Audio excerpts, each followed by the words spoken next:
할렐루야. 네, 반갑습니다. 비가 많이 왔고 또 오고 있는데 이렇게 여기서 같이 예배드리고 만날 수 있어서 너무 반갑습니다. 서로 좀 인사 나눌까요? 잘 나오셨습니다.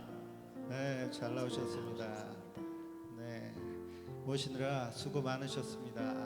네, 우리 같이 찬양하며 예배로 나아가도록 하겠는데, 저번 주에 같이 배웠던 찬양, 내가 가는 길은 좌절의 길이 아니고 승리의 길이라는 찬양입니다. 우리 같이 찬양 드리겠습니다.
우리 오늘 같이 율동하면서 찬양하려고 하는데요. 오늘 보니까 아이들이 있어요. 다음에 기회가 되면 아이들이 나와서 아이들과 함께 율동하면서 찬양하면 더 좋을 것 같습니다. 이렇게 준비해서 같이 어린이와 함께 찬양 율동을 하려고 다음에 한번 해보도록 하겠습니다. 같이 이야기해서 오늘 같이 찬양할 것은 주의 자비가 내려와, 주님의 자비와 은혜가 풍성하길 바라는 마음에서 오늘 이 찬양 같이 하려고 율동하면서 하려고 하는데요. 주의 자비가 내려와와 채우시네 같이 하려고 합니다. 주의 자비가 내려와 율동 어떻게 되나요? 한번 주의 자비가 내려와 주의 자비가 봄비같이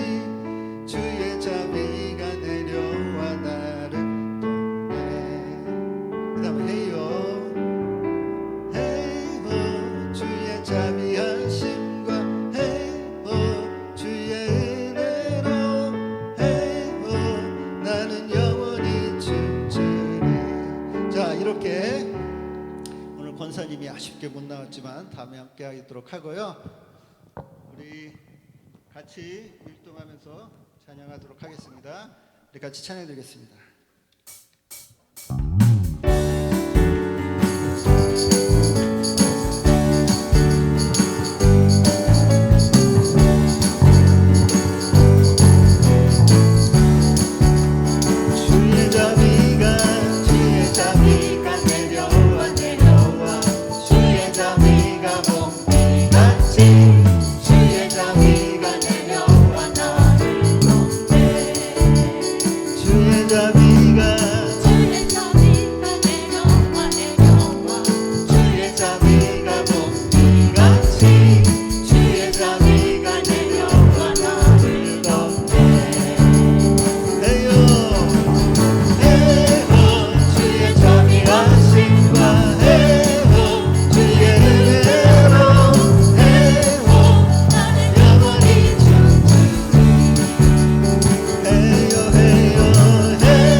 너무 잘하시는데요. 너무 잘하십니다.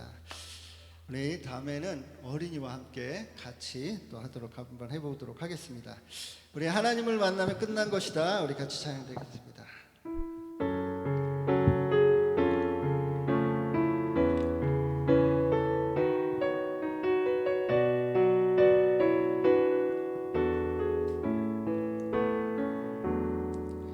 모든 것이 끝났다고 말하는 사람들의 말을 듣지 말아라. 또 너에게서 시선을 떼지 않았다.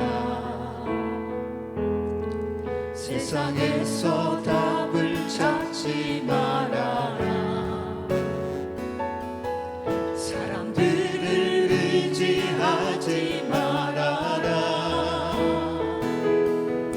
너의 모든 문제는 하나님만이 해결할 수가. 우리 다시 처음부터 모든 것이 끝났다고 말하네. 모든 것이 끝났다고 말하네. 사람들의 말을 듣지 말아라. 하나님은 아직 나에게서 시선을 떼지 않았다. 세상에서 답을 찾지 말아라. 세상에서 답을 찾지 말아라. 사람들을 의지하지 말아라. 나의 모든 문제는 나의 모든 문제는 하나님만이 해결할 수가. 기도를 쉬지 마라. 찬양을 멈추지 마라. 하나님이 너를 주목하고 있다. 내게 집중하라. 말씀을 붙잡아라. 하나님을 만나면 끝난 것이다. 가는 길 멈추지 마라. 가는 길 멈추지 마라. 뒤를 돌아보지 마라. 하나님이 너를 주목하고 있다. 의심을 하지 마라. 절대 포기하지 마라. 하나님을 만나면 끝난 것이야.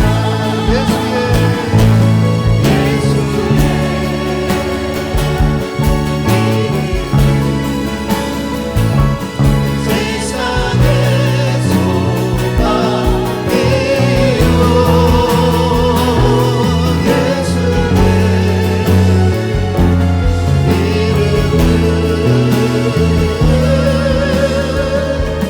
천국의 기쁨이 되시는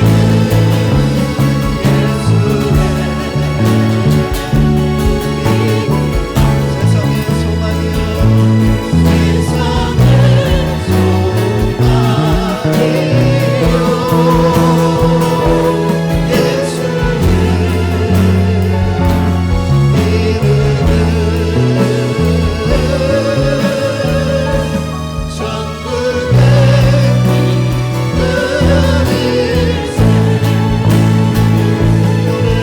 기도를 쉬지 마라.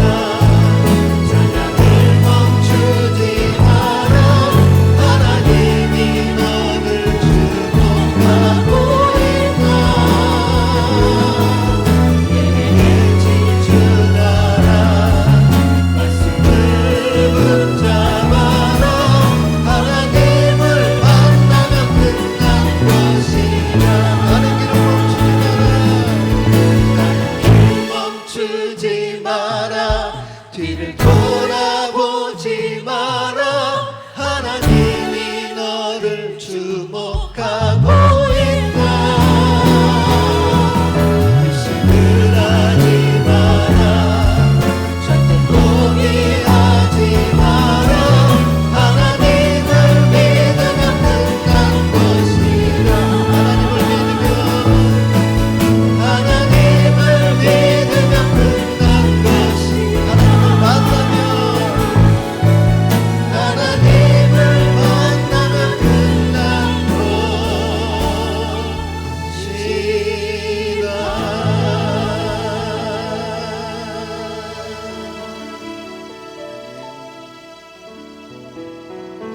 같이 일어서서 찬양드리겠습니다.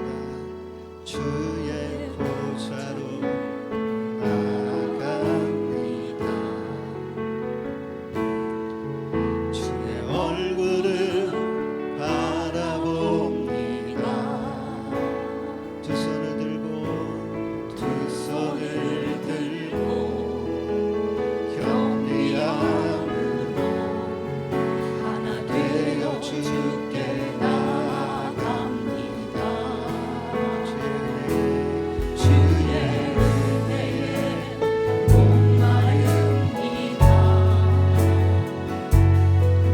주의 음성을 사모합니다. 두려워 말라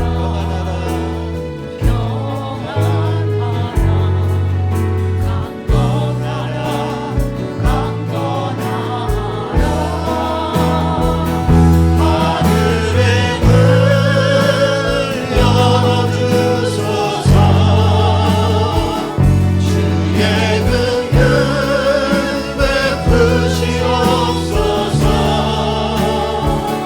우리의 눈을 열어 주의 보좌와 그 영광을 보게 하소서. 주 얼굴 비춰주소서. 위로의 손으로 만져주소서. 우리로 주님을 간증하는 주인공 되어 주를 사랑케 하소서. 하늘의 문을 열어주소서. 주의 은혜 베푸시옵소서. 우리의 눈을 열어 주의 보좌와 그 영광을 보게 하소서. 주 얼굴 비춰주소서.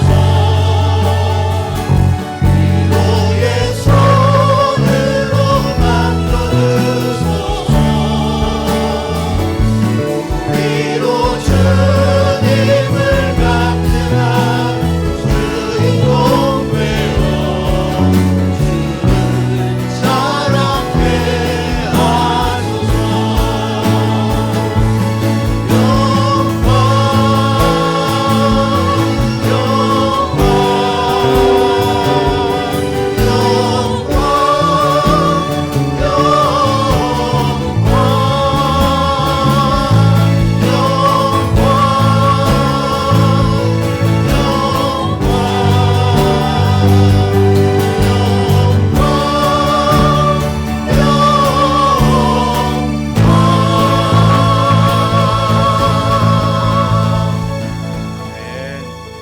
함께 자리에 앉으시겠습니다.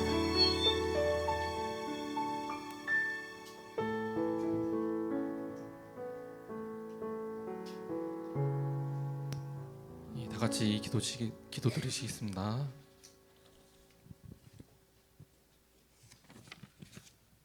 사랑이 많으신 하나님 아버지, 오늘 이 자리에 나와 하나님께 예배드리게 해주셔서 감사합니다. 오늘 이 시간 하나님 앞에 나와 예배하기에 부족한 저희의 모습을 보게 됩니다.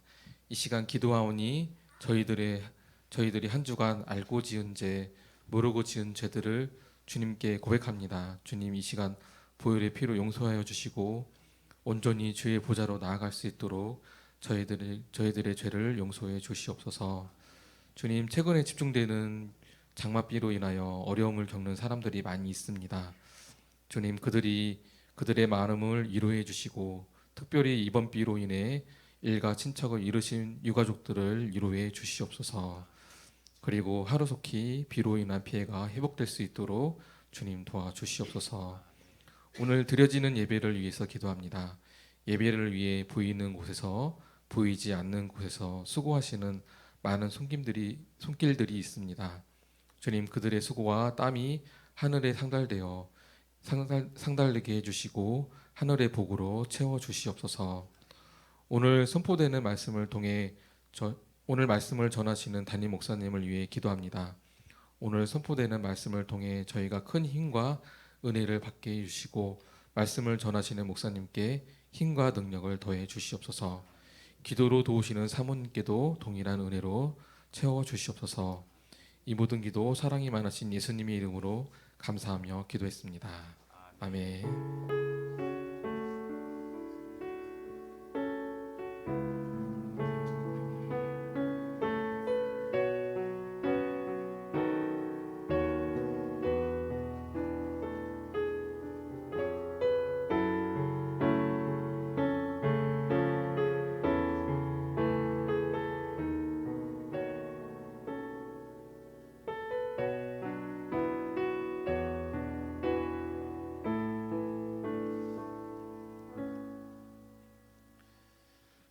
다 함께 우리 교동문 하겠습니다. 교동문 71번입니다. 교동문 71번. 오라 너희 모든 목마른 자들아 물로 나오라 돈 없는 자도 오라.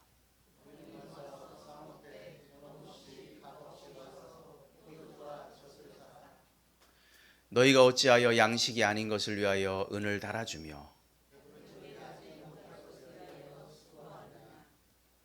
내게 듣고 들을지어다. 그리하면 너희가 좋은 것을 먹을 것이며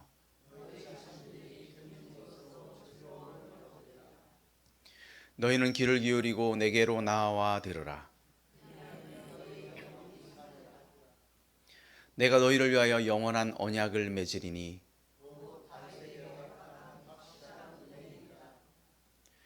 너희는 여호와를 만날 만한 때에 찾으라.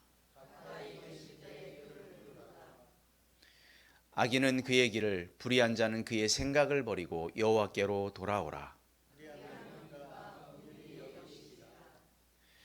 우리 하나님께로 돌아오라. 그가 너그럽게 용서하시리라. 아멘. 다 함께 찬송가 270장입니다.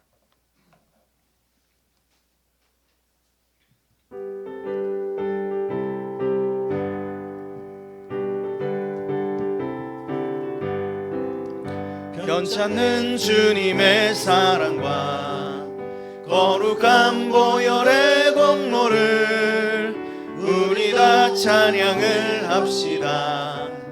주님을 만나볼 때까지 예수는 우리를 깨끗게 하시는 주시니 그의 피 우리를 눈보다 더 이게 하셨네. 우리를 깨끗게 한 피는 무궁한 생명의 물일새 생명을 구원을 받은 자 하나님 찬양을 합시다. 예수는 우리를 깨끗게 하시는 주시니 그의 피 우리를 눈보다 더 이게 하셨네. 주님의 거룩한 보혈을 날마다 입으로 간증해 담대히 싸우며 나가세.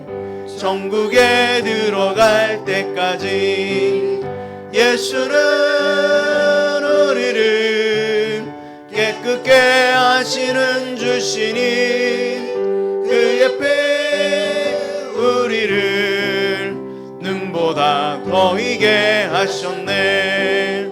십자가 단단히 붙잡고 날마다 이기며 나가세. 머리에 면류관 쓰고서 주 앞에 찬양할 때까지 예수는 우리를 깨끗게 하시는 주시니 그의 피 우리를 눈보다 더 이게 하셨네.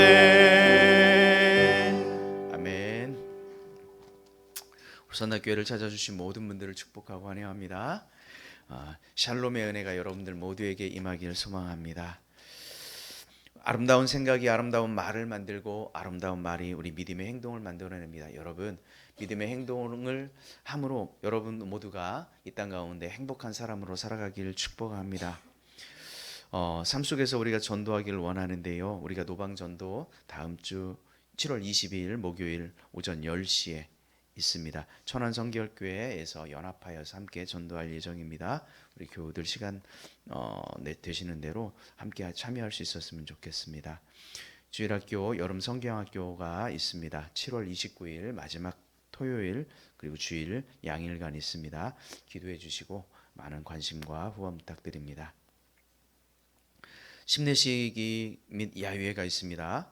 8월 13일 주일입니다. 그날 예배를 조금 일찍 우리가 드리게 될 것이고요. 그리고 침례 받으실 분들은 미리 좀 신청하시면 좋겠습니다. 침례는 중학교 이상부터 할 예정입니다. 초등학교 고학년도 해당이 되지만 아직 고학년이거나 아니면 우리가 구원의 확신이 있는 이런 분들 구원 침례 문답하고 침례식을 할 예정이고요. 그리고 과거에 또 이제 세례를 받으신 분들 또 마찬가지입니다. 침례를 원하시는 분들은 신청해 주시면 침례식으로 이렇게 거행하면 더 큰 또 은혜가 될 줄로 믿습니다.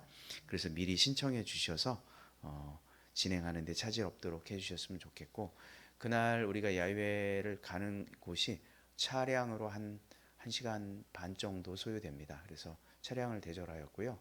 그래서 위에서 좀 기도해 주셔서 또 우리에게 기쁘고 또 즐거운 연합의 시간이 되었으면 좋겠습니다. 온라인 예배는 유튜브에서 드릴 수 있습니다. 오늘 좀 특별히 또 비가 오고 여러 가지 또 사정들이 있으셔서 참석하지 못한 우리 교우들이 꽤 계시네요. 온라인으로 오늘 못하신 예배들 꼭 드리셨으면 좋겠습니다. 이 시간 우리 최미령 자매에 나와서 하나님 말씀 봉독하도록 하겠습니다.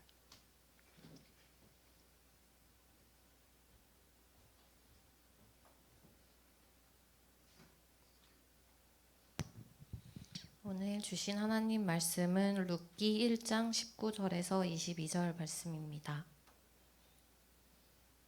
제가 봉독하겠습니다. 이에 그 두 사람이 베들레헴까지 갔더라. 베들레헴에 이를 때에 온 성읍이 그들로 말미암아 떠들며 이르기를 이가 나오미냐 하는지라. 나오미가 그들에게 이르되 나를 나오미라 부르지 말고 나를 마라라 부르라. 이는 전능자가 나를 심히 괴롭게 하셨음이니라. 내가 풍족하게 나갔더니 여호와께서 내게 비어 돌아오게 하셨느니라. 여호와께서 나를 징벌하셨고 전능자가 나를 괴롭게 하셨거늘 너희가 어찌 나를 나오미라 부르느냐 하니라. 나오미가 모압 지방에서 그의 며느리 모압 여인 룻과 함께 돌아왔는데 그들이 보리 추수 시작할 때에 베들레헴에 이르렀더라. 아멘. 아멘.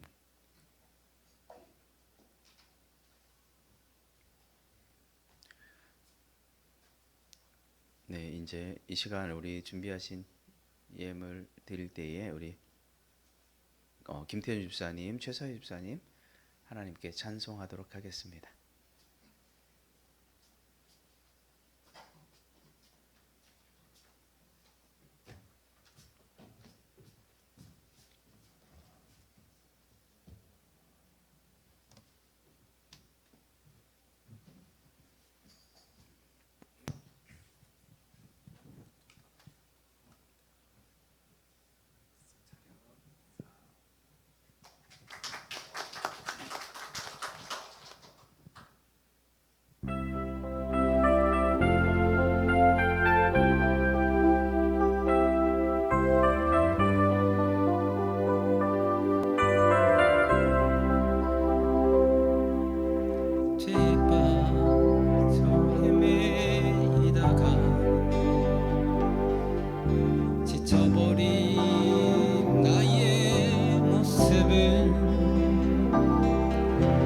견디는 아픔 속에서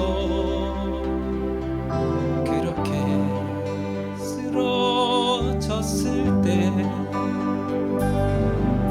아무도 오는 사람이 없어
받으리리.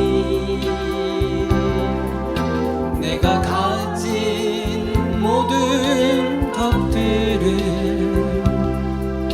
아낌없이 주께 드리리.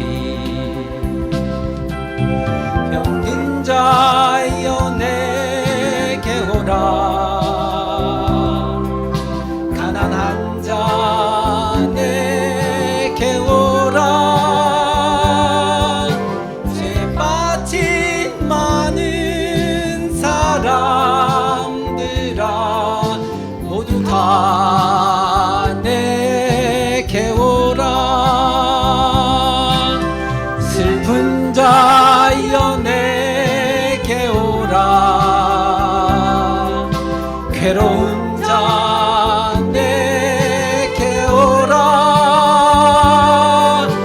삶에 지친 많은 사람들아 모두 다 내게 오라.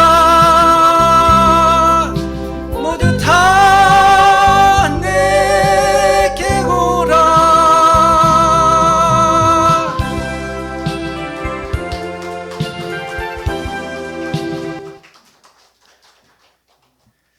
감사합니다. 우리가 박수를 치려면 치고 안 치려면 치고 그렇게 하셔야 될 것 같아요. 감사해요. 네. 오늘 뭐 찬양도 하였지만 하나님을 만나면 끝난 것이다. 하나님을 믿으면 끝난 것이다. 다 내게로 오라. 참 어떻게 다 일맥상통하는 우리가 믿음으로 살아가길 주의 이름으로 축복합니다. 이 시간 함께 기도하겠습니다. 하나님 감사합니다. 이 아침에 주님께 예배드리기 위하여 이 전을 사모하여 주님 앞에 나온 당신의 자녀들을 축복하여 주옵소서. 아버지 하나님, 하나님께서 우리에게 베푸신 그 큰 은혜를 생각할 때마다 우리가 주님 앞에 감사할 것밖에 없고 주님 앞에 우리의 머리를 숙일 수밖에 없는 우리 인생들을 주님께서 기뻐 받아 주옵소서. 아버지 하나님, 주님 앞에 나올 때에 귀한 예물을 하나님 앞에 드렸습니다. 건축 예물로 11조로 감사헌금으로 주일헌금으로 갖가지 제목을 담아드리는 이 예물을 하나님 기뻐 받아 주옵소서. 하늘의 보고에 쌓여지는 귀한 예물 되게 하여 주시며 특별히 아버지 하나님 예물을 드리는 손길들을 축복하여 주시고 하나님의 은혜와 사랑으로 늘 함께하여 주옵소서. 감사를 드리며 예수님의 이름으로 기도 올리옵나이다. 아멘.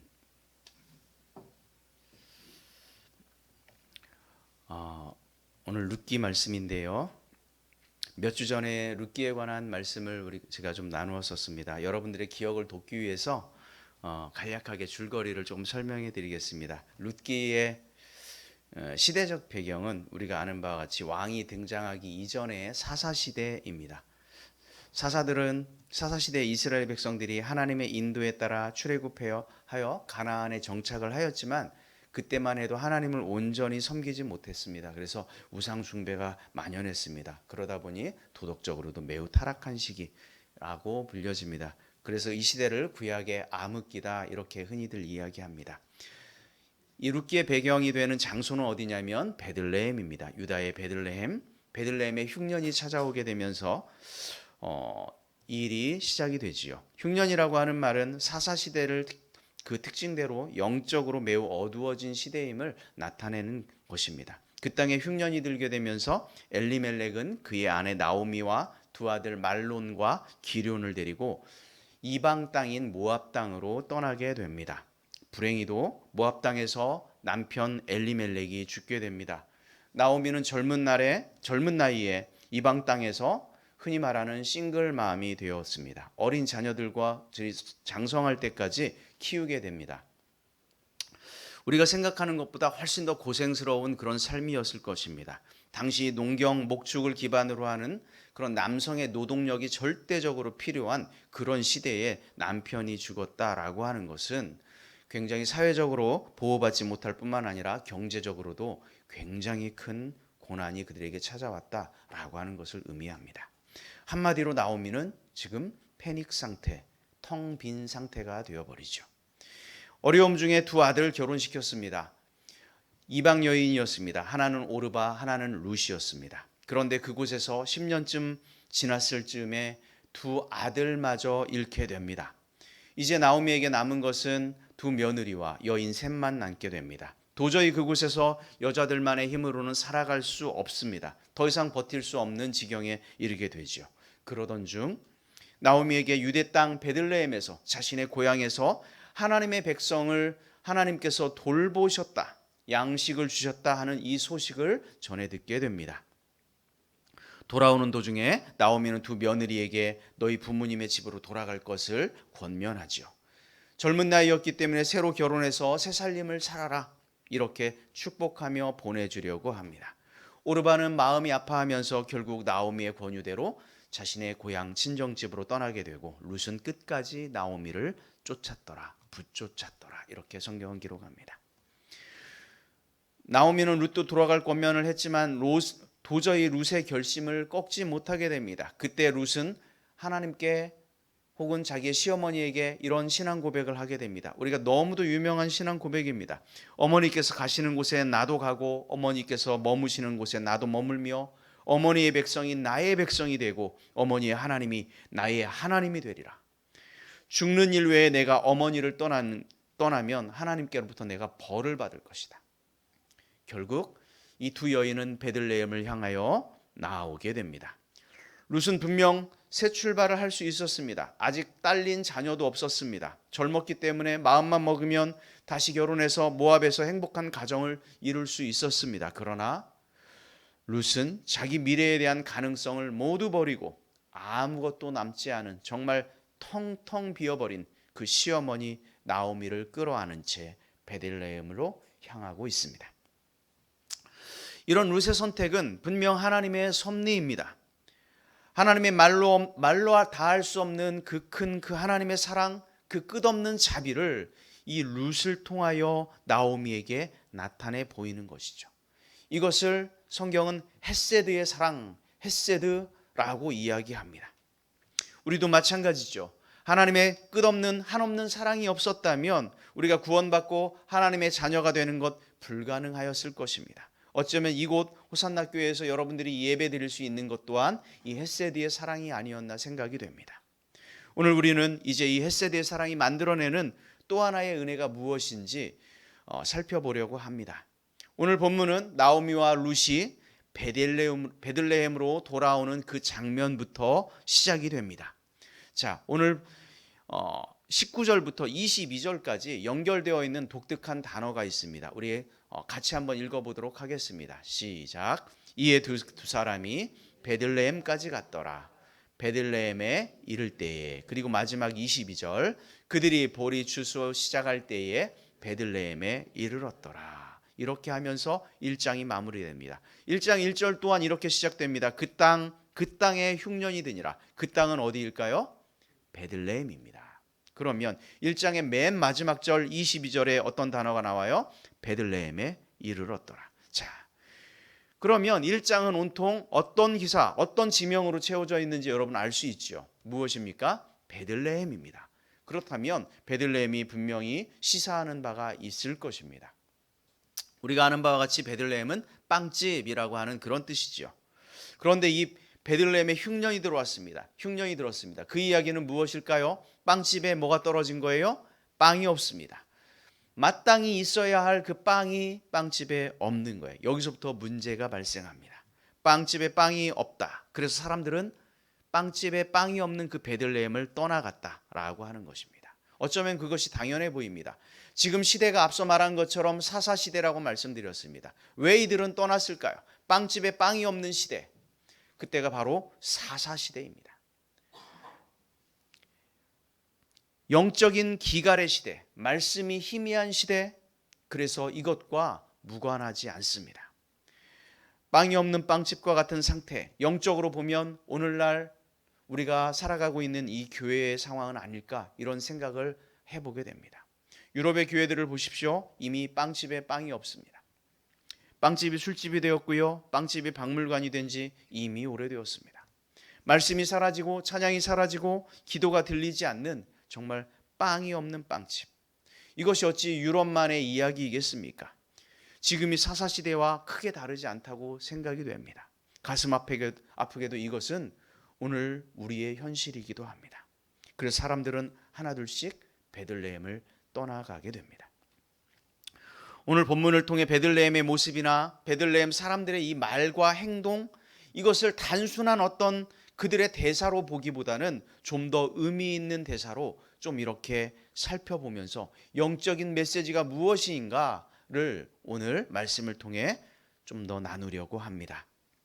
자, 이제 나오미는 베들레헴에 도착했습니다. 그리고 베들레헴 사람들이 나와서 나오미를 환영하고 있습니다.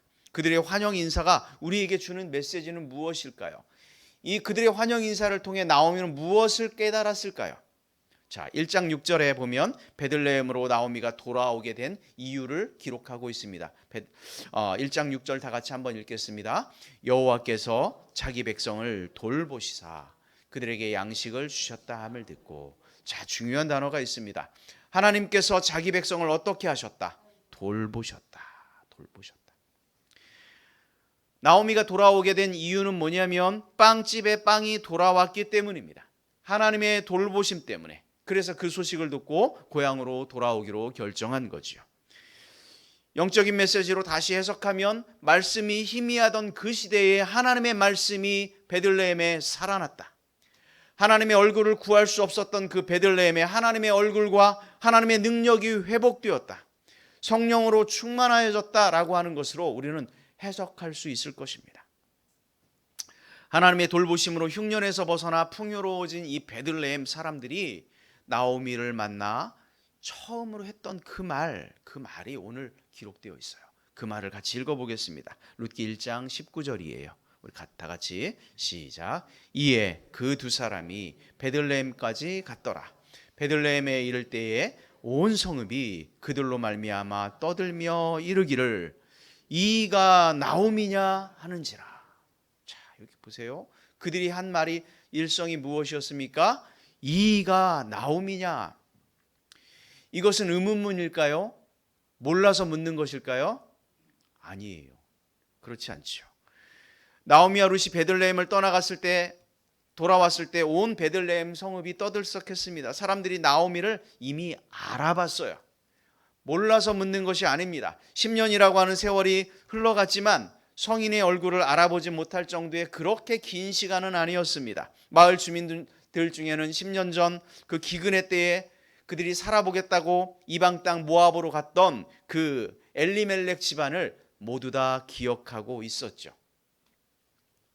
그들에게 이야기합니다. 이가 나오미냐? 묻는 것이 아니죠. 묻는 것이 아니라 세번역 성경에는 이렇게 기록되어 있습니다. 이 사람들이 정말 나오미야? 이 사람이 정말 나오미야? 이게 무슨 말입니까? 의문사가 아니라 감탄사죠. 감탄사. 탄식하는 거예요. 내가 정말 10년 전에 이곳을 떠났던 그 나오미가 맞아? 그 얘기하는 거예요. 도대체 너 왜 이렇게 망가지고 상했니? 도대체 무슨 일이 있었길래 네 모양이 이러니? 너무도 처량하구나. 내 남편은 어디 갔고 데려갔던 그 두 아들은 지금 어디에 있니? 기쁨이라 불렸던 나오미의 뜻은 기쁨이에요. 그 나오미는 어디 가고 이렇게 망가져서 부서지고 텅 비어서 베들레헴에 돌아가니? 지금 그렇게 얘기하고 있는 거예요. 안타까운 탄식이죠. 결국 베들레헴 사람들이 나오미에게 하는 말이 이런 뜻입니다. 네가 나오미긴 하지만 10년 전 그 나오미는 아니구나. 네가 기쁨이었는데 지금은 그 기쁨이 아니구나. 여러분, 하나님의 은혜로 풍족해진 베들레헴은 이 땅에 회복된 교회를 상징할 것입니다. 말씀이 살아있는, 그들이 영적으로 충만하여진 베들레헴 사람들이 지금 하는 말 역시 이 땅에 회복된 교회가 빵을 찾고자 돌아온 이들에게 들려주어야 할 그 메시지입니다. 오늘날 교회에 찾아오는 사람들을 향해 그저 교회에 오면 복을 받습니다. 모든 일이 잘 풀릴 것이고 당신은 행복해질 것입니다. 그럴듯하게 이야기하지만 그것보다 앞서 선포되어야 될 이 말씀이 바로 그들의 말씀이에요. 당신이 정말 그 10년 전 그 나오미 맞습니까? 교회에서 예수님을 제대로 만난 사람들은 분명 복받은 사람들입니다. 행복한 인생을 살아가는 건 맞습니다. 복을 받고 그 사랑을 받고 행복을 누리며, 그런데 그렇게 되려면 먼저 앞서서 들어야 할 말이 있는데 당신이 그 기쁨입니까? 그렇지 않습니다. 당신은 10년 전 그 사람이 아닙니다. 당신은 죄인입니다. 이 이야기를 베들레헴 사람들이 나오미를 향해서 하고 있어요. 너는 나오미가 아니구나. 당신은 의인이 아닙니다.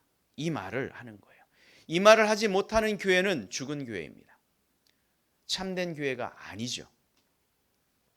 당신은 의인이 아니기에 하나님의 은혜와 긍휼과 사랑이 절대적으로 필요한 사람입니다. 이 메시지를 교회가, 오늘날의 교회가 해야 되는 거죠. 이 메시지를 던지지 못하는 교회는 이미 죽은 거예요. 그저 좋은 말로 당신 복 받은 사람입니다. 잘 될 것입니다. 그것은 그 다음에 들어야 될 얘기예요. 이 메시지 다음에 들어야 될 얘기예요. 이렇게 선포하는 교회가 어찌 보면 건강한 교회죠. 복된 결과 행복만을 이야기한다면 어찌 보면 그 교회는 건강하지 못합니다. 이것은 분명 기복주의 신앙에서 비롯된 것이기 때문에 그렇습니다. 이 땅의 교회가 엉망진창이 되고 그 능력과 힘을 잃어버린 가장 큰 이유는 무엇입니까? 무조건 교회 오면 잘 됩니다. 앵무새처럼 그 말을 반복하기 때문 아닐까요? 이 세상을 향해서 당신은 나오미가 아닙니다. 당신은 죄인입니다. 하나님이 반드시 필요합니다. 이 이야기를 드려야만 하는 거죠. 여러분, 교회는 모든 사람에게 당신이 얼마나 가난한지, 하나님의 사랑과 긍휼이 반드시 필요한지 이야기해 주어야 하고 그것을 알려야 할 책임이 우리에게 있는 줄 믿습니다. 세상에 아무리 돈이 많아도, 지위가 높아도, 명예가 있고 박사 학위가 있어도 그저 주님 앞에서는 완전히 가난한 사람인 것을 알게 해야만 하는 거죠. 이것이 교회의 책임입니다. 마태복음 5장 3절에 예수님께서 그런 말씀을 하셨어요. 우리 같이 한번 읽어보겠습니다. 심령이 가난한 자는 복이 있나니 천국이 그들의 것이며. 자, 심령이 어떤 자는? 가난한 자. 이 사람이 복이 있대요. 가난한 자가. 그 사람에게 무엇이 주어집니까? 천국. 그 영원한 생명이 주어집니다. 여기에서 말하는 이 가난은 뭘까요? 상대적 가난이 아닙니다. 예를 들면 이런 거죠. 아마 필리핀 사람들에게 이렇게 물으면 당신네들 가난합니까? 이렇게 말하면 가난하지 않다고 말할 거예요. 그런데 우리가 봤을 땐 그들은 좀 가난해 보여요. 이건 상대적 가난이에요. 그렇죠? 오늘날 중산층 사람들에게 물어보면 굉장히 잘 사는 부자에게 비하면 아우 나는 요즘 정말 먹고 살기 힘들고 정말 가난해 라고 말하지만 그것은 가난이 아니에요. 여기서 예수님이 말씀하신 이 가난은요, 절대적 가난이에요. 누군가의 도움이 없으면 살아갈 수 없는 최악의 상태, 이게 가난이에요. 도저히 벗어날 수 없는 완전한 가난. 그러므로 철저히 가난해져야 오직 당신밖에 없습니다. 주님밖에 없습니다. 주님 외에는 살 길이 없습니다. 이런 고백이 있을 때 천국이 그들에게 주어진다. 이 말씀을 예수님이 하신 거예요. 여기에 생명이 있고 여기에 복이 있다. 교회를 스스로 나옴이라고 생각하는 사람들, 스스로 나는 기쁨입니다, 나는 스스로 부자라고 생각하는 사람들, 힘있고 능력있고 정말 멋지게 생겨서 자기의 힘과 능력으로 교회 안에서도 인정받는다고 생각하는 사람들, 심지어 하나님께도 인정받아서 내가 천국을 따놓은 당상처럼 그렇게 쉽게 들어갈 수 있다고 생각하는 사람들, 그런 높아진 마음을 철저히 부수어 절대적으로 가난하게 만들어야 하는 그 메시지를 지금 베들레헴 사람들이 누구에게 말하고 있어요? 나오미에게 말하는 거예요. 지금 그 이야기 하는 거예요. 너는 나오미가 아니야, 그렇게 말하죠. 풍성해진 베들레헴은 나오미의 눈치를 보지 않습니다. 말씀이 살아있고 하나님의 임재가 있고 베들레헴은 나오미의 그 비참한 상태를 사실 그대로 이야기합니다. 너는 나오미가 아니다. 참 그들의 인사말이 너무도 가혹했을지도 몰라요. 듣는 나오미는 어땠을까요? 아니 이렇게 비정할 수가 있나? 10년 만에 돌아왔는데 나에게 한다는 얘기가 넌 나오미가 아니구나. 가슴이 아팠겠죠. 그러나 진정으로 가난해지지 않으면 예수님의 말씀처럼 영생을 얻을 수 없고 천국을 소유할 수 없다. 예수님이 친히 말씀하셨어요. 저의 얘기가 아니에요. 미워서 하는 말이 아니죠. 너는 나오미가 아니야. 자, 이렇게 첫 번째 인사가 끝이 납니다. 그런데요, 이 인사를 받고 놀라운 변화가 생기기 시작해요. 자, 나오미의 고백을 우리가 한번 보겠습니다. 첫 번째, 나오미의 고백 한번 보겠습니다. 첫째, 다 같이 시작. 나는 마라입니다. 나는 마라입니다. 베들레헴 사람들이 진심 어린 탄식을 나오미에게 보였을 때 나오미의 반응이 나는 마라입니다 했어요. 나는 마라입니다. 이것이 20절, 21절에 기록되어 있습니다. 우리 다 같이 함께 읽겠습니다. 20절. 나오미가 그들에게 이르되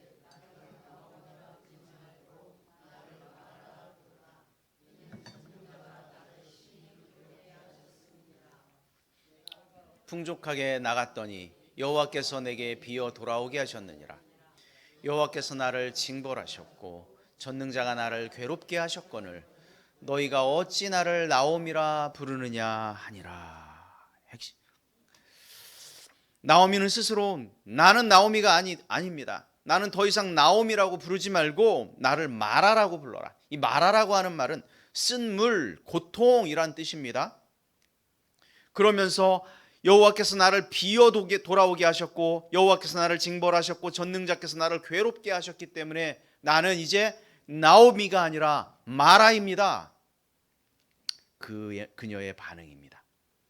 학자들은 이 나오미의 반응에 대해서 두 가지로 해석합니다. 하나는 긍정적인 해석이고요, 또 하나는 부정적인 해석입니다. 둘 다 가능하다고 생각이 됩니다. 나오미의 지금 상황을 보면 두 가지 해석이 다 일리가 있습니다. 그러나 제가 함께 말씀을 풀어가려고 하는 것은 긍정적인 해석 방향으로 함께 은혜를 나눴으면 좋겠습니다. 부정적인 해석은 이것입니다. 하나님께서 그녀를 치셨기 때문에 내가 돌아왔는데 하나님께서 나를 너무도 없게 하시고 텅 비게 하시고 심지어 남편이 죽고 자녀가 다 죽고 딸랑 둘이 돌아왔는데 얼마나 원망스러웠을까요? 그런 원망하는 원망하는 고백이 아니었을까라고 보는 해석입니다. 심각하게 자기 비하를 하고 있습니다. 나는 나오미가 아니고 마라다. 원망 섞인 그런 말이었을 수 있다는 거예요. 모든 상황을 하나님께서 이렇게 하셨기 때문에 하나님이 정말 원망스럽습니다. 심각하게 정제해진 그 분노를 그 마을 사람들에게 표현하고 있는 것이다 라고 생각할 수 있는 것, 이것이 첫 번째 부정적인 견해의 해석입니다. 충분히 공감이 갑니다. 아마 저 같았어도 그러지 않았을까 싶어요. 여러분들은 어떻겠어요? 10년 만에 돌아온 고향에서 듣는 소리가 이런 소리였다면 하나님이 원망스럽지 않았을까요? 그녀의 심정이 이해가 갑니다. 두 번째 해석, 이것을 긍정적으로 보는 해석도 또한 존재합니다. 마을 사람들이 너는 나오미가 아니다 라고 하는 이 말을 들었을 때 정신이 번쩍 드는 거예요. 그렇구나, 하나님께서 나를 이렇게 하셨구나. 그때까지 늘 나오미라고 생각했어요. 늘 하나님의 기쁨이라고 생각했어요. 알고 보니까 그렇지 않았어요. 자기 자신은 마라였던 거예요. 이게 나오미의 번쩍 든 생각이었을지 몰라요. 베들레헴 그 사람들의 말을 통하여 자기가 어떤 존재인지 비로소 깨달았어요. 사실 1장에 나오미는 남편과 두 아들을 잃고 어려움을 겪었지만 그렇다고 온통 부정적인 기사들로만 채워져 있지는 않습니다. 우리가 아는 바와 같이 나오미 곁에는 하나님의 사랑, 그 완전한 헷세드의 사랑과 긍휼을 실천했던 룻이 늘 지키고 있었어요. 심지어 자신의 나라도 아닌 어머니의 나라에까지 따라가기로 결심한 룻이 그녀의 곁에서 늘 있었죠. 빵으로 풍성해진 베들레헴, 그 이웃들이 나오미를 둘러싸고 있습니다. 아직은 뭔가 완벽하게 채워지지는 않았지만 이 텅 빈 것을 채우기 위한 위대한 준비가 1장에서 준비되어 있다고 하는 이 사실을 우리는 성경을 통해 짐작할 수 있어요. 그렇다면 나오미의 이 고백은 무너진 것처럼 보이지만 아직도 하나님께서 그녀를 돌보고 계시고 베들레헴에서 풍성한 하나님의 은혜가 임하였음을 듣게 하시고 혼자가 아니라 룻을 통하여 하나님의 사랑과 긍휼을 보이는 그 룻이 곁에 남아있다라고 하는 이 사실을 볼 때 나를 나오미라 부르지 말고 마라라 부르라 라고 하는 이 나오미의 고백은 어떻게 평가할까요? 하나님의 불평, 불만만이 아니라 이제 비로소 내가 누구인지 비로소 깨달았다라고 하는 것으로 해석할 수도 있다라고 하는 것이죠. 어떤 해석이든 다 가능합니다. 베들레헴은 나오미에게 너는 나오미가 아니다 말하고 선포했을 때, 너는 너의 힘과 능력과 돈으로 영원한 하나님 나라에 들어갈 수 없는 존재가 아니다. 너는 죄인이다 라고 말한 것입니다. 그 말을 들은 나오미는 깨달았죠. 그렇습니다. 저는 정말 나오미가 아닙니다. 저는 정말 의인이 아니었습니다. 정말 기쁨이 아니었습니다.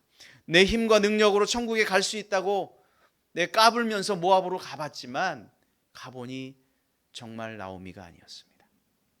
저는 이제 마라입니다. 저는 이제 죄인입니다. 나는 이제 쓴물입니다. 아무 의로움도 없으니 나를 불쌍히 여겨주세요. 어쩌면 이것을 깨달았지 않았을까.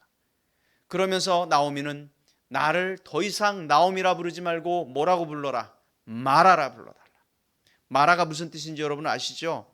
출애굽기 15장 23절에 마라에 관한 기록이 나옵니다. 함께 한번 보세요. 마라가 무슨 뜻인지 보겠습니다. 마라에 이르렀더니 그곳에 물이 써서 마시지 못하겠으므로 그 이름을 마라라 했다. 마라가 무슨 뜻입니까? 쓰다 이런 뜻이에요. 쓴물. 그곳에서요, 모세가 이스라엘 백성들을 데리고 갔던 그 지역에 물이 나오는데 물이 너무 써요. 그래서 사람들이 마실 수 없게 되었을 때 모세를 통하여 그 쓴 물을 달게 한 역사가 기록이 되어 있어요. 이 마라라고 하는 것은 쓴맛, 고통, 너무 쓴 인생. 그런데 재미있는 것이 있는데 뭐냐면 미리암이라고 있어요. 여러분 미리암이 누군지 아십니까? 모세의 누나가 미리암이에요. 미리암과 마라는 같은 어원을 씁니다. 미리암의 어원은 마라예요. 마라에서 미리암이 되었어요. 시간이 흘러 아람어가 많은 사람들의 공통어가 되었어요. 예수님 당시 아람어를 썼습니다. 그런데 이 미리암이 어떻게 변했냐? 마리아가 됐습니다. 마리아. 자, 그러면 마리아는 어디에서부터 출발된 언어입니까? 마라예요. 마라, 미리암, 마리아.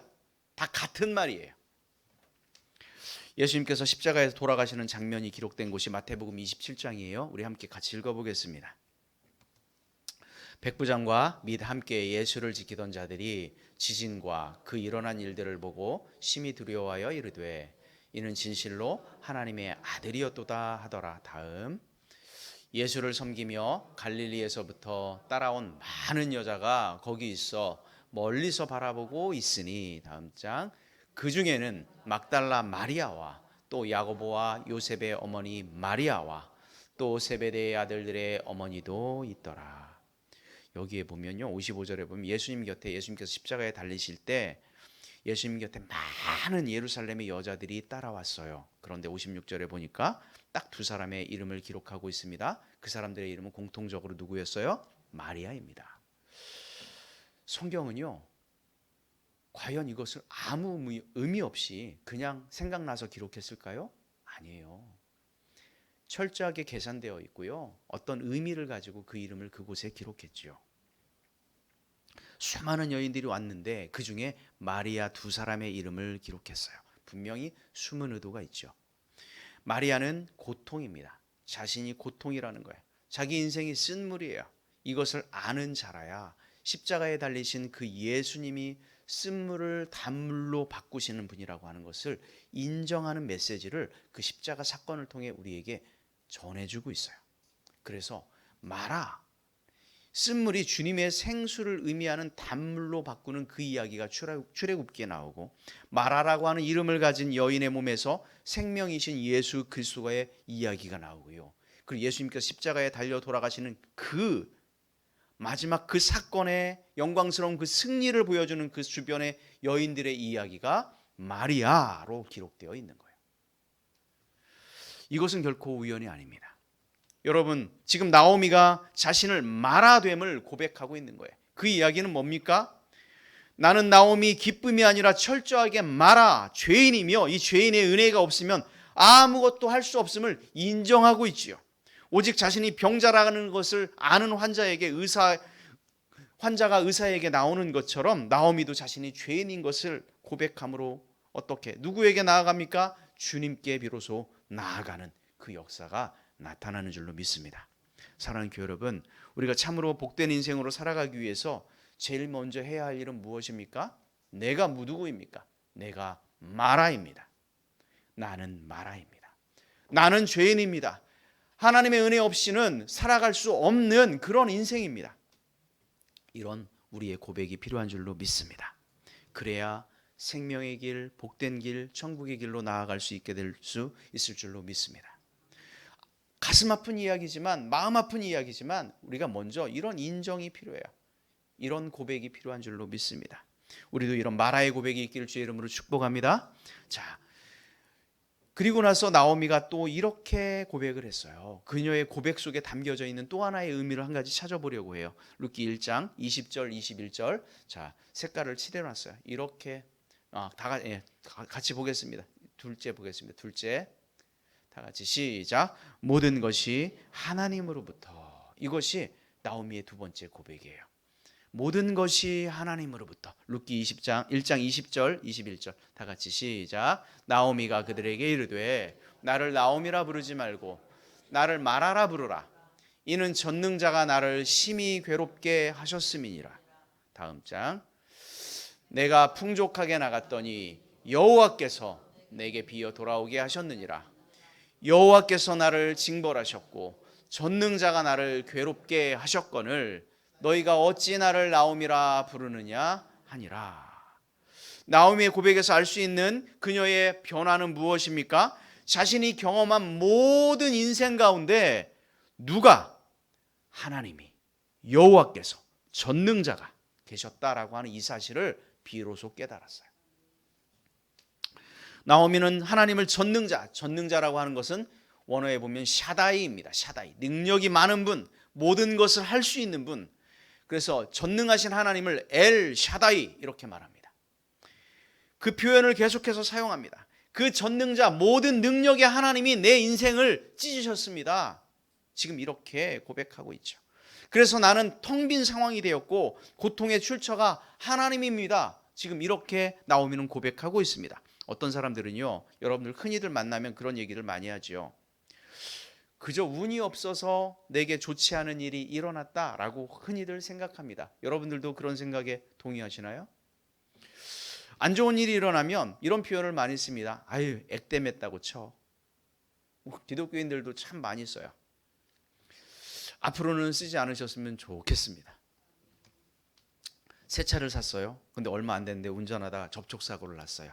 그랬더니 하는 말, 김 집사님 액땜했다고 치세요. 교회에서도 참 많이 쓰죠. 앞으로는 듣지 않았으면 좋겠습니다. 이런 이야기.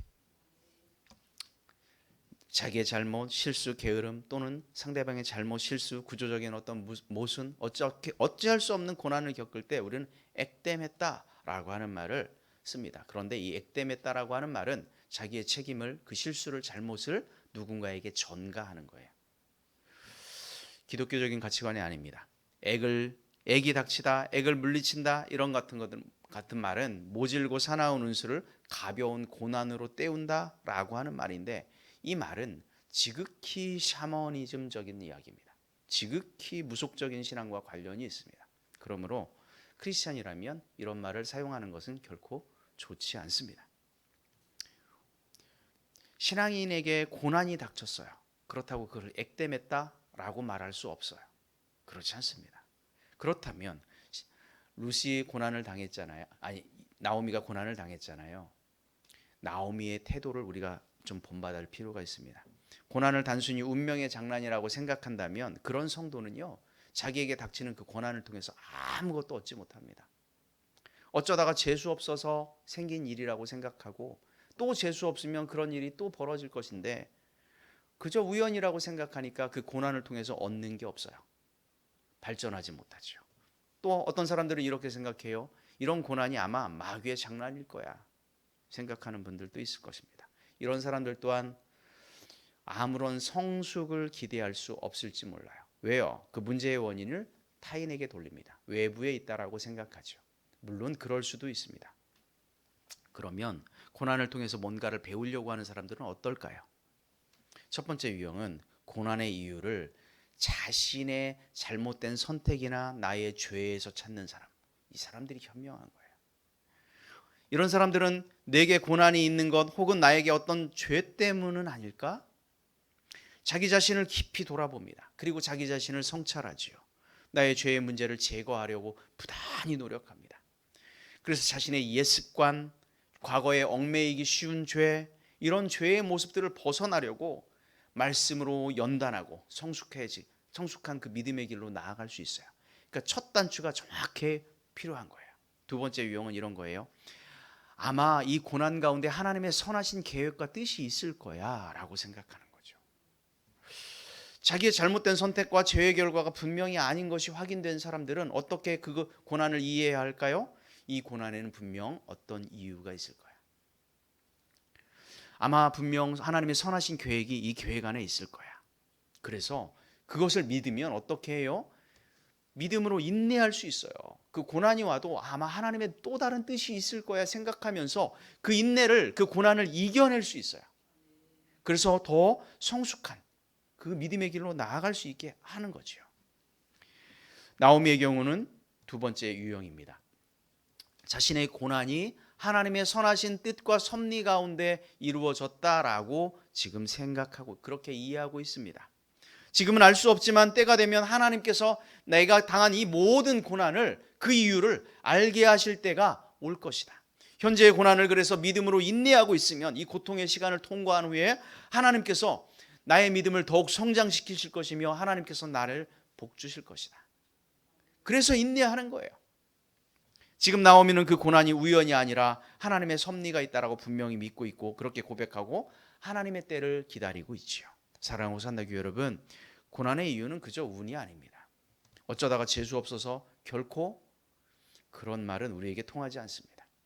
나의 잘못된 선택의 결과이거나 옛 죄의 습관이거나 하나님의 섭리 안에 있음을 우리가 믿음의 눈으로 바라보는 우리 모두가 되길 축원합니다. 나오미처럼 고난의 이유를 하나님께서 하나님 안에서 찾는 자, 이런 분들에게는 분명한 특별한 복이 있는 줄로 믿습니다. 왜냐하면 하나님께서 고난을 허락하셨다면 그 고난 가운데 회복하실 분도 하나님이심을 우리가 볼 수 있기 때문에 그래요. 이것이 신앙이죠. 나오미가 그걸 깨달은 거예요. 모든 것이 하나님께로부터 왔습니다. 하나님으로부터 왔습니다. 여러분의 인생 생사와 복, 기쁨, 즐거움, 고난, 고통, 이 모든 것들이 우연이 아니라 하나님께 달려 있습니다. 그러므로 하나님께 나아간다면 하나님 내 인생을 회복하실 것입니다. 호세아 선지자가 그렇게 말씀했죠. 백성들에게 이렇게 선포했어요. 호세아서 6장 1절. 우리가 잘 아는 말씀입니다. 우리 함께 같이 읽어보겠습니다. 오라 우리가 여호와께 돌아가자.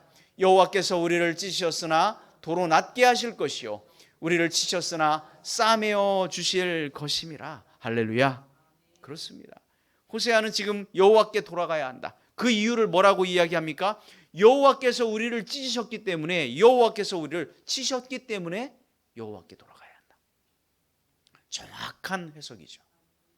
왜요? 우리의 고통과 아픔 그분으로부터 나왔다는 것을 알아야 도로 우리에게 낫게 하실 분이 그 하나님이시라고 하는 것을 고백하는 거예요.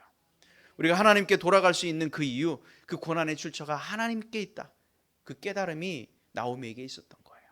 여러분, 전능자가 나를 심히 괴롭게 하셨다. 여호와께서 나를 비어 돌아오게 하셨다. 라고 하는 자신의 그 슬픈 감정을 하나님 앞에 토로하지요. 그런데 지금 이렇게 말하는 나오미는 자신을 때리고 자기를 비우신 그 여호와, 자신을 심히 괴롭혔다고 말했던 그분을 향해서 그의 걸음을 옮기고 있어요. 그 아픔 가운데에서도 하나님께 나아가는 거예요. 왜요? 이 모든 나오미의 슬픔과 괴로움과 이 고통을 주신 분이 여호와이기 때문에 모든 것을 회복하실 분도 하나님께 있음을 믿고 있기 때문에 아프지만 나아가는 거예요. 고통스럽지만 하나님께 나아가는 거예요. 이게 믿음입니다.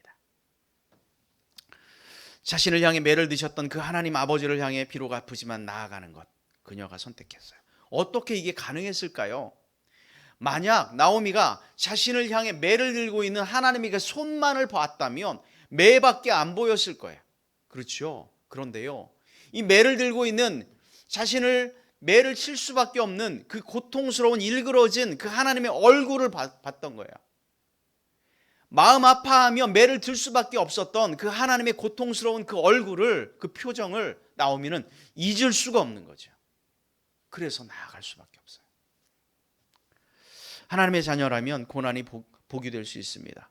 왜요? 어떻게 해서는 그 고난을 통해서라도 하나님께서는 돌아오게 하길 원하시기 때문에 그렇습니다. 그래서 나오미는 고통 중에도 나아가지요. 우리가 고난과 고통 중에도 하나님의 섭리가 있음을 깨닫고 회복하실 하나님께 나아가기를 주의 이름으로 축원합니다. 그리하면 싸매어 주시고 회복하여 주십니다. 할렐루야. 그렇습니다. 마지막 말씀을 정리하겠습니다. 나오미는 나는 나오미가 아니라 마라입니다. 이런 고백을 한 후에 모든 것이 하나님의 섭리 안에 있습니다 라고 고백한 그 나오미에게 주어진 그 결과는 무엇일까요? 결과 세 번째 같이 보겠습니다. 시작. 마라에서 나오미로. 앞서 말씀드린 것처럼 마라는 쓴물입니다. 고통입니다. 자신이 마라임을 깨닫고 주님 앞에 나와왔을 때 다시 나오미가 되는 은혜를 하나님께서 계획하고 계셨습니다. 자기가 누구인지 정확하게 알고 자기를 치신 분이 누구인지 아는 이 나오미는 룻을 데리고 베들레헴 하나님의 임재가 있는 그 베들레헴으로 돌아오게 되죠.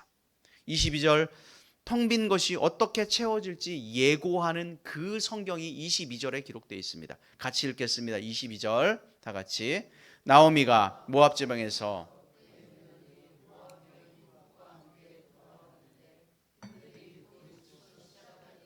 베들레헴에 이르렀다. 여기 중요한 단어가 하나 있어요. 바로 뭐냐면 보리 추수 시작할 때에. 성경 기자는 일부러 두 여인이 베들레헴에서 돌아온 그때를 기록하고 있는데요. 그때가 언제라고요? 보리 추수 시작할 때. 나오미가 그걸 계산하고 돌아왔을까요? 아니에요. 도착했더니 바로 그때였던 거죠. 보리 추수하는 그때, 그때는 베들레헴에 빵이 넘치는 바로 그때라고 하는 말입니다. 그녀들이 베들레헴에 도착한 시기 보리 추수한 때라고 밝히는 그 이유는 그럼 뭘까요?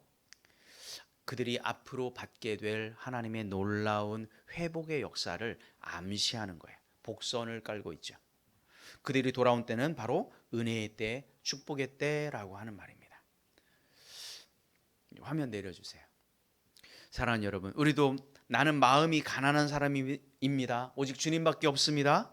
나는 마라입니다. 나는 죄인입니다. 나의 모든 고난과 고통이 하나님의 섭리 안에 있습니다. 이것을 깨닫고 주님께 나아온다면 보리 추수하는 그때, 은혜의 때, 그 축복의 때를 맞이하게 될 줄로 믿습니다. 여러분의 인생 가운데도 이런 경험이 있길 주의 이름으로 축원합니다. 이스라엘의 보리 추수하는 시기는 보통 4월에서 5월입니다. 4월, 5월 이때는 굉장히 큰 유대인의 가장 큰 명절이 있는데요. 그 명절이 바로 뭐냐면 유월절입니다. 유월절. 애굽에서 이스라엘 백성들이 해방된 것을 기념하는 그 가장 큰 명절이 유월절입니다. 신약에서는 예수님께서 자기 자신을 유월절에 뭐라고 표현했냐? 유월절에 어린 양이다. 내가 어린 양이다. 이렇게 묘사합니다. 그리고 예수님께서 십자가에 달려 돌아가신 그 절기가 언제입니까? 유월절입니다. 이 유월절은 우리를 통해 희생 제물이 되신 그 예수님을 생각하게 하는 그 절기죠. 왜 하필이면 나오미와 룻이 베들레헴에 도착했던 그때가 보리 추수할 때 유월절 절기였을까요? 이건 뭘 의미할까요?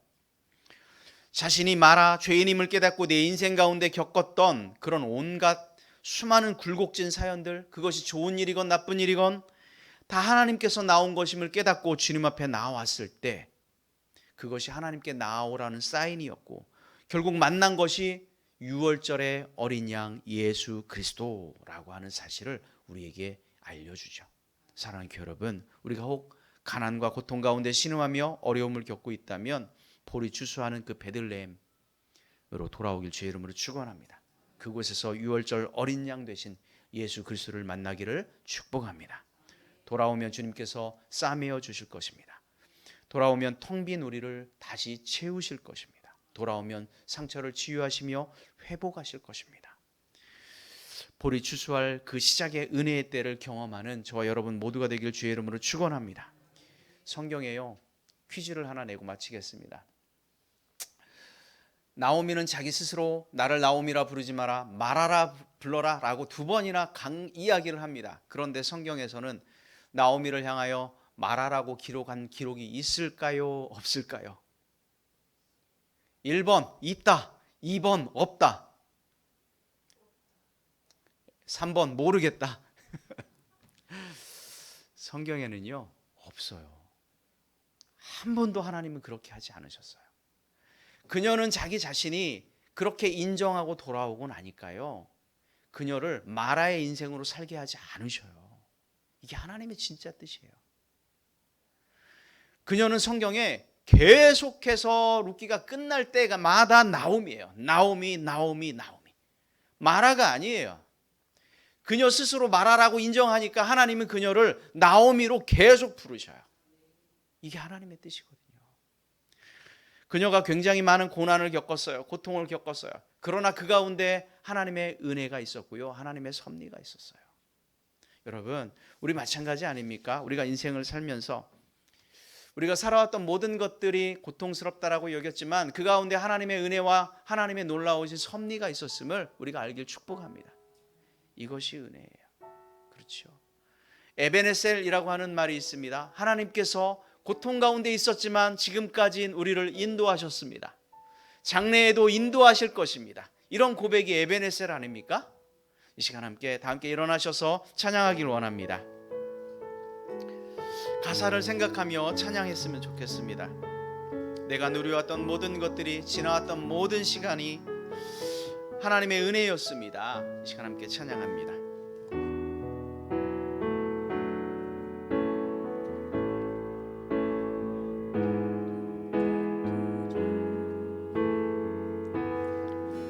내가 지나왔던 모든 시간이, 내가 걸어왔던 모든 순간이 당연한 것 아니라 은혜였소. 아침에 해가 뜨고 저녁에 봄의 꽃향기와 가을의 열매, 변하는 계절의 모든 순간이 당연한 것 아니라 은혜. 모든 것이 은혜입니다. 모든 것이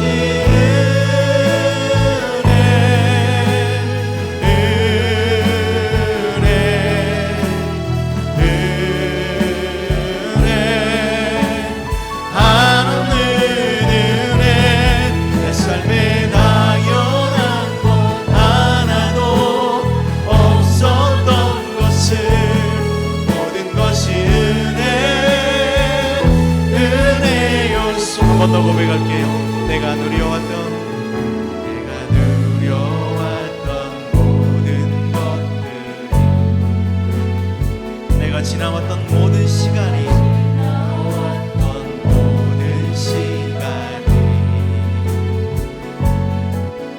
내가 걸어왔던 모든 순간이 당연한 것 아니라 은혜였소. 아침에 해가 뜨고 저녁에 노을, 아침에 해가 뜨고 저녁에 노을,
살아계신 하나님, 살아계신 하나님, 에베네셀 하나님, 에베네셀 하나님, 감사하신 하나님, 감사하신 하나님, 에베네셀 하나님, 에베네셀 하나님,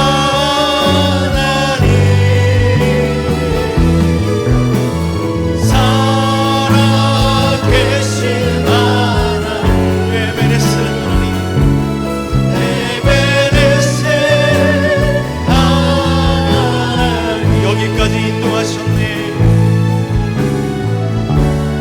여기까지 인도하셨네. 감사하신 하나님, 여기까지 인도하셨습니다. 여기까지 인도하셨, 살아계신 하나님, 살아계신 하나님, 아멘. 감사하신 하나님, 에베네셀 하나님, 에베네셀 하나님, 살아계신 하나님, 에베네셀 하나님, 감사하신 하나님, 감사하신 하나님, 에베네셀 하나님,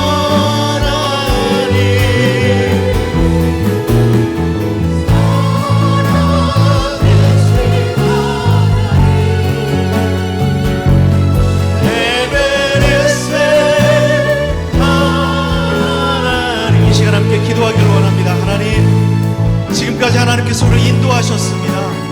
하나님께서 앞으로 또한 인도하실 것입니다. 우리 가운데 때로는 마라와 같은 그런 고통이 있고 어려움이 있고 환난이 있고 아픔이 있지만 하나님 우리를 인도하실 것이며 우리를 끝까지 나옴이라 부를 것을 믿기에 우리가 주님 앞에 인내하며 주님 앞에 나아갑니다. 그 회복하신 그 하나님을 기대하며 나아갑니다. 이 시간 함께 그 하나님을 생각하며 우리를 하나님 고백하며 기도하는 시간 갖겠습니다. 여러분 함께 기도합니다. 오 아버지 하나님 감사합니다. 하나님 우리와 함께하여 주옵소서. 우리가 역사하신 그 하나님을 이 시간 찬양합니다. 우리가 때로는 마라와 같은 인생의 고난을 겪을지라도 아버지 하나님 우리를 나오미로 회복하실, 기쁨으로 회복하실 그 하나님을 바라보며 주님 앞에 나아갑니다. 하나님을 위해 인생 가운데 역사하여 주옵소서. 아버지 하나님은 지금까지 인도하신 그 하나님의 그 손길을 바라보는 우리의 삶이 되게 하여 주옵소서. 여기까지 인도하신 그 하나님을 찬양합니다. 그 하나님을 바라보며 믿음으로 나아갑니다. 한 걸음씩 나아갑니다. 하나님 우리에게 승리를 허락하여 주옵소서. 믿음으로 승리하며 나아갈 수 있는 우리의 삶이 되게 하여 주옵소서. 그 하나님을 기뻐하며 찬송하며 나아갈 수 있는 우리의 삶이 되게 하여 주옵소서. 그 하나님께 감사하며 그 살아계신 하나님을 찬양하며 나아가는 우리의 삶이 될 수 있는 하나님 아버지 인도하여 주옵소서. 오 주님 우리와 함께하여 주옵소서. 감사하신 하나님, 감사하신 하나님, 에베네셀 하나님, 에베네셀 하나님,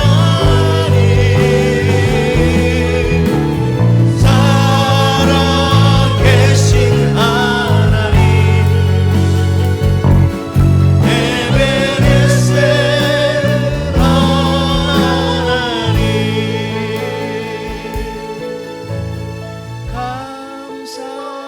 감사하신 하나님, 에베네셀 하나님,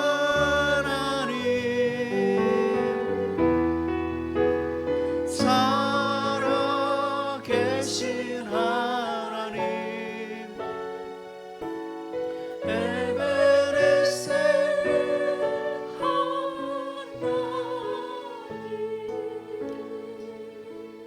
하나님 감사합니다. 우리가 인생을 살아오는 동안 어찌 우리 가운데 마라와 같은 인생이 없었겠습니까? 아버지. 그러나 우리가 우리 인생이 마라였음을 고백하고 나아가는 그 당신의 자녀들을 향하여 언제나 나오미로 부르시길 원하시는 그 하나님의 그 심정, 그 사랑, 그 은혜를 우리가 기억하게 하여 주옵소서. 그래야 주님 앞에 돌아갈 때 하나님께서 회복하시는 그 회복의 역사를 우리가 모두 경험하게 하여 주옵소서. 지금 고통 가운데 있고 어려움 가운데 있을지라도 그 주님을 바라보며 나아가는 우리 모든 심령들 될 수 있도록 하나님 우리 가운데 믿음을 허락하여 주옵소서. 그 믿음으로 살아가게 하여 주옵소서. 아버지, 우리에게 천국의 그 소망을 바라볼 수 있는 그 믿음 가지고 이 땅 가운데 살아갈 수 있도록 하나님 우리에게 힘 주시고 능력 주시고 우리에게 회복의 역사를 허락하여 주옵소서. 그 하나님을 기억하며 우리가 에베네셀 그 하나님, 감사하신 하나님, 살아계신 그 하나님, 여기까지 인도하신 그 하나님, 앞으로 인도하실 그 하나님을 바라보며 나아가는 우리의 삶이 되게 하여 주옵소서. 이제는 예수 그리스도의 은혜와 하나님 아버지의 놀라우신 사랑하심과 성령님의 교통하시며 내주하시며 동행하심의 역사가 마라의 인생을 살아가지만 모든 것이 하나님의 섭리 안에 있었다고 고백하는 당신의 자녀들 가운데, 그리하여 하나님의 놀라운 복된 인생을 꿈꾸는 당신의 자녀들 가운데 이제로부터 영원토록 함께하기를 간절히 축원드리옵나이다. 아멘.